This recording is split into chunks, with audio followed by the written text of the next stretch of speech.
Corona virus के बढ़ते प्रकोप के साथ ही देश में अफवाहों की महामारी भी फैल रही है। सोशल मीडिया इसका सबसे बड़ा हॉटस्पॉट है। अक्सर गलत दावे और मैसेज वायरल किए जा रहे हैं और साथ ही देश के तमाम हिस्सों में शरारती तत्व लोगों को परेशान करने वाली हरकतें कर रहे हैं। कभी नोट से कोरोना संक्रमण होने की अफवाह फैलाई जा रही है तो कभी झूठे वीडियो वायरल करके दावा किया जा रहा है कि कोई व्यक्ति कोरोना वायरस से पीड़ित है।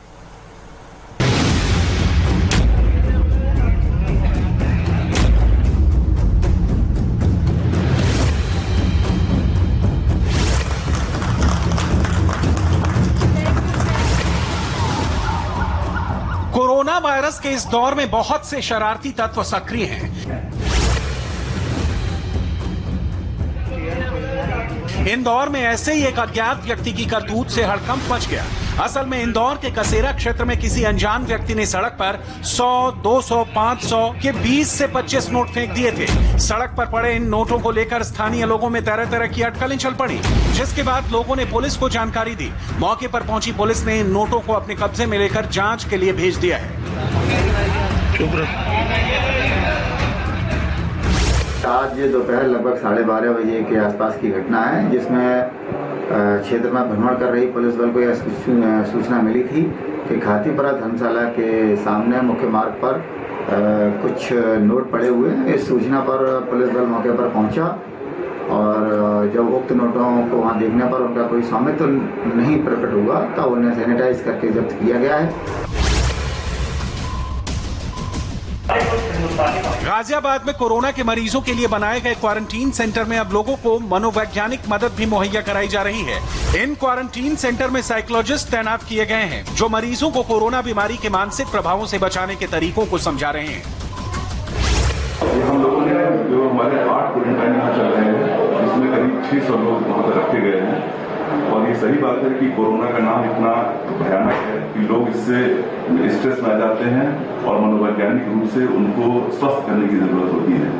तो हम लोगों ने मनोवैज्ञानिकों की टीम गठित की है, जो बाकायदा कोरोना के प्रोटोकॉल को फॉलो करते हुए प्रॉपर पीपीई किट में और सोशल डिस्टेंसिंग मेंटेन करते हुए वहाँ जाते हैं और इसके बारे में उनको जानकार करते हैं, उनको जानकारी देते हैं, उनको समझाते हैं कि कुछ शर्तों का अगर पालन किया जाए, कुछ नियमों का अगर पालन किया जाए तो इससे पूरी तरह से बचा जा सकता है। गाजियाबाद के क्वारंटीन सेंटर में तबलीगी जमात के सदस्यों का भी इलाज चल रहा है।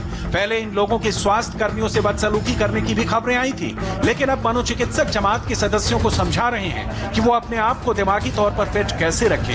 हालांकि जमात के सदस्यों का कहना था कि उनके लिए नमाज पढ़ना ही पर्याप्त है और उसमें सभी तरह के आसन शामिल हैं, जिससे शरीर और दिमाग मजबूत होता है। ये बीमारी हमारे कुछ हिंदुस्तानी भाइयों में भी फैल, ठीक है। अब क्योंकि वो फैलने के बाद क्या हो रहा है कि लोगों को जो यंग है, बिल्कुल नए हैं, नौजवान है, उनको तो पता ही नहीं चल रहा है कि मुझे बीमारी हुई है, ठीक है। लेकिन इस बीमारी की सबसे बड़ी परेशानी यही है कि पता नहीं चलने के बावजूद भी ये एक दूसरे में फैल रहा है, सांस के द्वारा, फूंक के द्वारा, ठीक है। ये हवा में जाता है, हवा में कुछ देर जिंदा रहता है और वो जो हवा हम लेते हैं हमारे शरीर पर टकराता है तो वो दूसरे को भी हो जाता है, ठीक है। तो इसलिए सोशल डिस्टेंसिंग का ध्यान रखा जा रहा है।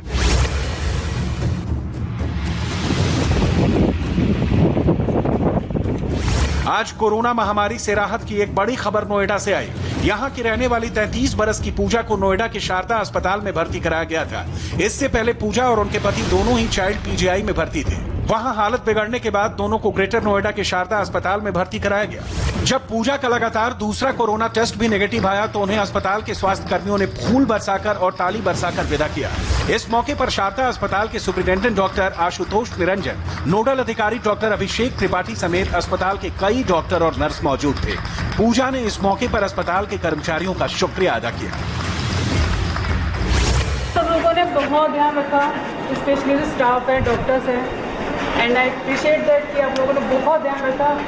और एक्चुअली मेरे हस्बैंड बहुत क्रिटिकल कंडीशन में यहाँ पर आए थे, then I today is very fine and मैं तो ठीक थी, बट यहाँ से अच्छे तरीके से जा रहे हैं। Thank you so much. देश भर में लागू लॉकडाउन का सख्ती से पालन किया जा रहा है और ऐसे में कुछ शरारती लोग इस सख्ती की काट के लिए जरूरी सेवाओं का सहारा ले रहे हैं। दिल्ली में एक ऐसी एम्बुलेंस पकड़ी गई जो डेड बॉडी को ढूंढने के इस्तेमाल में आती है, लेकिन जब इस एम्बुलेंस की जांच की गई तो बात कुछ और ही निकली। पुलिस की चौकसी से ये गलत इरादे नाकाम हो गए। कोरोना काल में जरूरी है कि सभी लोग लॉकडाउन के नियमों का पालन करें। हालांकि जरूरी सेवाओं को इससे छूट मिली है, मगर इस छूट का बहुत से लोग बेजा लाभ ले रहे हैं।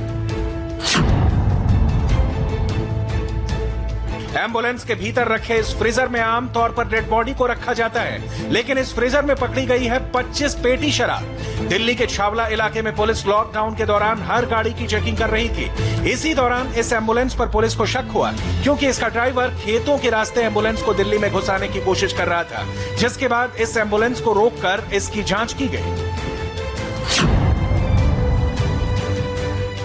सख्ती से जांच करने पर पता चला कि एम्बुलेंस में डेड बॉडी को रखने में इस्तेमाल होने वाले फ्रीजर में असल में शराब रखी हुई थी। करीब 1200 क्वार्टर शराब पुलिस ने इस एम्बुलेंस से बरामद की। पुलिस ने शराब की तस्करी करने वाले 2 लोगों को गिरफ्तार कर लिया है। आज सुबह एक गाड़ी एम्बुलेंस गाड़ी आई थी, उसमें सस्पिशियस लग रहा था। जो हमारा पुलिस पर्सनल छावला थाना का जो टीम है वो चेकिंग करने का शुरू किया था।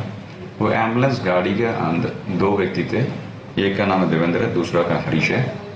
वो पीछे जो डेड बॉडी लेके जा सकते हैं वो वाला फ्रीजर के अंदर लगभग 1200 quarters 1200 illegal quarters illicit liquor quarters मिला था, और वो दोनों को हम अरेस्ट कर चुके हैं और केस भी दर्ज करने के बाद अरेस्ट कर चुके हैं।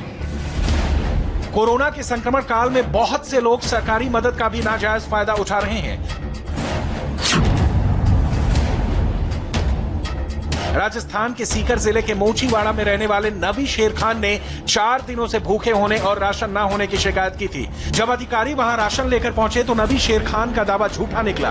उनके घर में राशन के पैकेट पहले से मौजूद थे, जिसके बाद नबी शेर पठान के खिलाफ पुलिस ने केस दर्ज कर लिया। ये नबी शेर खान है, नबी शेर खान है। मोचीवाड़ा में इन्होंने सीएम हेल्पलाइन पर 181 पर कंप्लेंट की थी कि तो आपकी पत्नी ने की, इन्होंने की कंप्लेंट कि हमारे घर पे राशन नहीं है।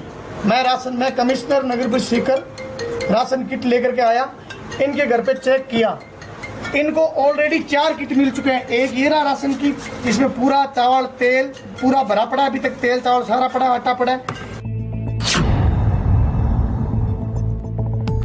अगर कुछ लोग लॉकडाउन का नाजायज फायदा उठाने की कोशिश कर रहे हैं तो कई लोग ऐसे हैं जो वाकई मुश्किलों के मारे हैं। ये तस्वीरें मध्य प्रदेश के मंदसौर की हैं। जंगल में पड़े ये लोग खुद से यहाँ नहीं आए, बल्कि जिला प्रशासन ने इन्हें यहाँ लाकर छोड़ दिया है ताकि मंदसौर शहर में कोरोना का प्रकोप न फैले। ये लोग रेलवे स्टेशन, शहर के फुटपाथ, मंदिरों और मस्जिदों में रहकर लॉकडाउन खोलने का इंतजार कर रहे थे, लेकिन पुलिस ने इन्हें एक बस में बिठाकर जंगल में रहने के लिए छोड़ दिया। पुलिस का कहना है कि जब तक लॉकडाउन न खोले ये लोग यहीं रहें, इसी में इनकी सुरक्षा है। हम यहाँ पे फंस गए थे, गाड़ियाँ बंद हो गई थी, तो हम दरगाह पे फंसे हुए थे मंदसौर में। वहाँ हमने 20-22 दिन वहाँ निकाले हैं बढ़िया सा, वहाँ कोई सी बात की हमें परेशानी नहीं। फिर वहाँ से हमारे को बस में लाया गया यहाँ पे। हमने ये बात वहाँ भी बोला था, इनके लिए वहाँ पे कोई व्यवस्था नहीं हुई, तो हमारे को बताया गया है कि वहाँ पर सब व्यवस्था है, आपका खाना पीना चाय पानी सब कुछ, लाइट वाइट सब कुछ है। वो यहाँ ला के छोड़ दिया गया, तो यहाँ देखिए आपको यहाँ कोई सुविधा नहीं है हमारे, ना नहाने की, ना पीने की, ना खाने की, कुछ की। इन बेघर लोगों को जंगल में छोड़ने के साथ प्रशासन ने वादा किया था कि यहाँ उनके रहने खाने की पूरी व्यवस्था की जाएगी, लेकिन इन लोगों को खाना मिलने का कोई तय समय नहीं है। जंगल में इस वक्त 40 लोग रह रहे हैं, जिनमें से कई फेरी वाले हैं तो कुछ दिहाड़ी मजदूर। एक व्यक्ति तो अहमदाबाद से अपनी पत्नी और 2 बेटियों की तलाश में मंदसौर आया था और लॉकडाउन के चलते यहीं फंस गया। वहीं एक और व्यक्ति राजस्थान से मंदसौर आया था। अब ये लोग बारी बारी से रात में जागकर एक दूसरे की रखवाली करते हैं। गुजरात अहमदाबाद साबरमती का रहने वाला हूँ। मैं मेरी वाइफ और मेरी बच्चियों को ढूंढने आया था सर, और उनका मेरे को पता चला कि नीमच में, लेकिन यहाँ मंसूर आया तो यहाँ से गाड़ियाँ बंद हो गई साहब। मैं यहीं फंस गया, आगे जा नहीं पाया। कितना दिनों का? जब से लॉकडाउन हुआ जब से यहीं हूँ साहब। फिर वहाँ मामा भांजे की दरगाह पे था, वहाँ से प्रशासन के लोग यहाँ ले आए साहब, यहाँ ला के छोड़ दिया। पुलिस को भी मैंने बोला, लेकिन उन्होंने मेरी ऐसी कोई मदद नहीं करी। बोले जब लॉकडाउन खुलेगा जब ढूंढ लेना। अच्छा, कौन कौन गायब है? मेरी 2 बच्चियां हैं साहब और मेरी मिसेज है। जब मैं आया था तो 2 दिन हो गए थे और तीसरे दिन से गाड़ी ट्रेन बंद हो गई। इस परिस्थिति में मैं यहाँ फंसी हूँ। फिर यहाँ कैसे पहुँचा है? यहाँ पे ट्रेन से और वहाँ से तो वो पुलिस विभाग द्वारा हमें बस द्वारा यहाँ छोड़ा गया। हाँ, स्टेशन गए तो बंद हो गई, पूरा मार्केट बंद हो गया। घूमते रहते थे, फेरी वेरी करते, दुकानें खुली थी थोड़ी थी। अब फिर धीरे धीरे दुकानों में बंद कंट्रोल हो गया। तो अन्य क्षेत्र वाले यानी ये दानदाता वाले भोजन लाते थे पैकेट में, हम खाते थे और सो जाते थे। इस मुश्किल दौर में भी बहुत से लोग अफवाह फैलाने से बाज नहीं आ रहे हैं। कुछ लोगों ने ये अफवाह फैला दी कि सरकार देश के हर शहर में हेलीकॉप्टर से पैसों की बारिश करने जा रही है। आपसे गुजारिश है कि ऐसी अफवाहों पर भरोसा ना करें। सरकार की ऐसी कोई योजना नहीं है। कोरोना की महामारी से बचने के साथ साथ आप ऐसी अफवाहों की महामारी से भी खुद का बचाव करें। लॉकडाउन के दौरान बहुत से लोग ये शिकायत कर रहे हैं कि वो बोर हो रहे हैं। ऐसे लोग अक्सर बोरियत खत्म करने के लिए नियमों के खिलाफ जाकर घर से बाहर निकलते हैं। लखनऊ पुलिस ने ऐसे लोगों को सबक सिखाने के लिए एक बढ़िया तरीका निकाला है।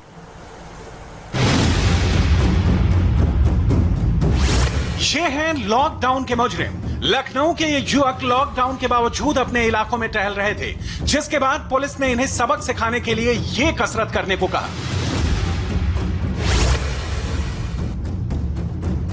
इस सजा के बाद इन सबको कहा गया कि वो लिख कर दें कि भविष्य में लॉकडाउन के नियमों को तोड़कर घूमे फिरेंगे नहीं, वरना इस बार और भी सख्त सजा मिलेगी।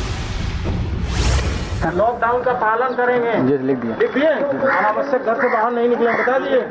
आसपास भी सभी लोगों को बताएंगे। आसपास सभी लोगों को बताएंगे कि लॉकडाउन का पालन करना है। ठीक है, नीचे हस्ताक्षर करो, नाम पता लिखो, अपना पूरा मोबाइल नंबर दो। लॉकडाउन के दौरान आवारागर्दी कर रहे इन युवकों के घर के बुजुर्गों को भी पुलिस अधिकारी ने फटकार लगाई, जिसके बाद उन्होंने भरोसा दिलाया कि वो अपने घर के लोगों को अब बाहर नहीं निकलने देंगे। तो आज जो पकड़ के लाए उन लोगों के सामने ही मैं चैलेंज कर दिया सर। अब यहाँ जो भी खड़ा होगा उसको बगैर मारे मैं छोड़ूंगा ना, कंप्लेन।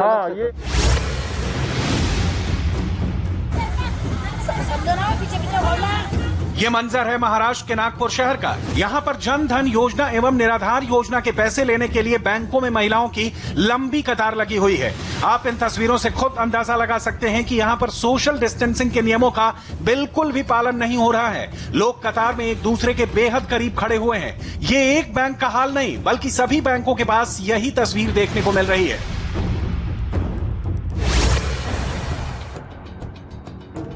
पिछले दिनों अहमदाबाद के बारे में ऐसी खबर आई थी जिनसे कोरोना वायरस के संक्रमण काल के दौरान सांप्रदायिक सौहार्द बिगड़ने की आशंका थी। कुछ मीडिया हाउस ने दावा किया कि अहमदाबाद के सिविल अस्पताल में हिंदू और मुस्लिम मरीजों के लिए अलग अलग वार्ड बनाए गए हैं, जबकि सिविल अस्पताल के प्रोफेसर GH राठौड़ ने स्पष्ट किया है कि उनके हवाले से चलाई जा रही खबरें सरासर गलत हैं। लॉकडाउन के ऐलान से पहले और बाद में भी बड़ी संख्या में लोगों ने हवाई जहाज से सफर करने के टिकट बुक किए थे।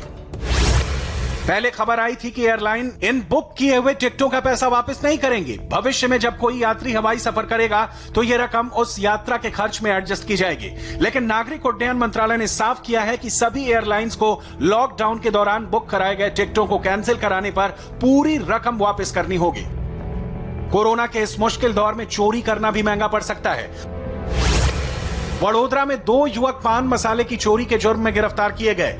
जांच में इनमें से एक युवक कोरोना पॉजिटिव निकला, जबकि उसका साथी कोरोना वायरस से संक्रमित नहीं है। अब इस गिरफ्तार युवक को आइसोलेशन में रखा गया है। दोनों ने एक जनरल स्टोर से लगभग 5,000 रुपए का पान मसाला चुराया था। पिछले 2-3 दिनों से इंदौर का यह वीडियो बहुत वायरल हो रहा है। दावा किया जा रहा है कि यह व्यक्ति कोरोना वायरस से संक्रमित है और रानीपुरा इलाके से भागकर मध्य प्रदेश के ही खंडवा में छुपा हुआ था। इस युवक के वायरल होते वीडियो के बाद अधिकारी मौके पर पहुंचे और इस व्यक्ति को टेस्ट के लिए अस्पताल ले गए। जांच के बाद पता चला कि यह आदमी कोरोना वायरस से संक्रमित नहीं है। इंदौर के रानीपुरा का रहने वाला यह आदमी कोरोना वायरस का संक्रमण होने के खौफ से घर से भाग निकला था। फिलहाल इसका अस्पताल में सर्दी खांसी का इलाज चल रहा है। सोशल मीडिया पर ऐसे बहुत से दावे, बहुत सी अफवाहें फैलाई जा रही हैं। जरूरत है हर दावे की उचित पुष्टि की। बिना उसके ऐसे किसी भी दावे पर यकीन ना करें और ऐसे वायरल मैसेज या वीडियो से खुद को संक्रमित होने से बचाएं।